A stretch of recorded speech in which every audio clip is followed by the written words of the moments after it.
खुदा यीशु मसीह के बाबरकत नाम में आप सबको मेरी तरफ से सलाम।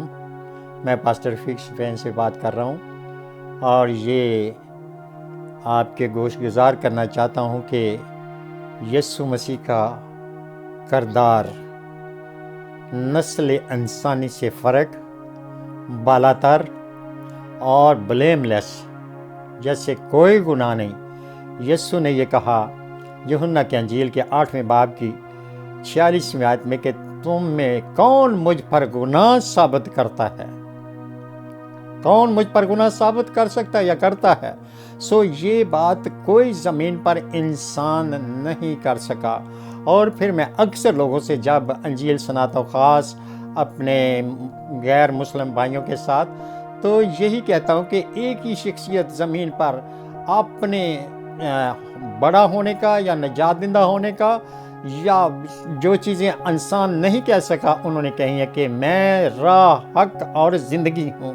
और ये बहुत बड़ा क्लेम है, खुदा के सिवा और कोई नहीं कर सकता, क्योंकि ज़िंदगी और मौत आम लोग, आम मज़हब ये लफ्ज़ इस्तेमाल करते हैं कि ये मौत और ज़िंदगी खुदा के हाथ में है।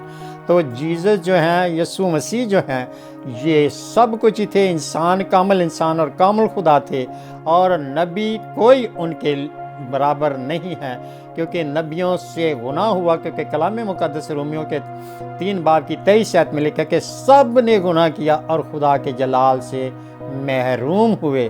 सो नबी कई लोग, और ख़ास करके हमारे इस्लाम के नबी जो हैं, साथ हमारे भाई हैं प्यारे, उन्होंने बहुत ज़्यादा शादियाँ की, लेकिन आम नबियों ने 1-1, 2-2 शादियाँ ज़रूर की थी। ये बाइबल मुक़द्दस में जो नबी हैं उनके भी ऐसे हैं किरदार, लेकिन जो किरदार यीशु का, उसके साथ इंसानी किरदार का कोई तल्लक नहीं है, क्योंकि वो बहुत ऊंचा है। दुनिया का नूर, ज़िंदगी का नूर, और ज़िंदगी और सच्चाई और सब कुछ ही उन्होंने अपने आप को ज़मीन पर क्लेम किया, और किसी ने उन्हें नहीं कहा कि तू नहीं है। वो वही हैं, और उन जैसा कोई रूए ज़मीन पर इंसान नहीं आया ना आएगा, क्योंकि वो खुद खुदा हैं। यीशु के नाम में आमीन।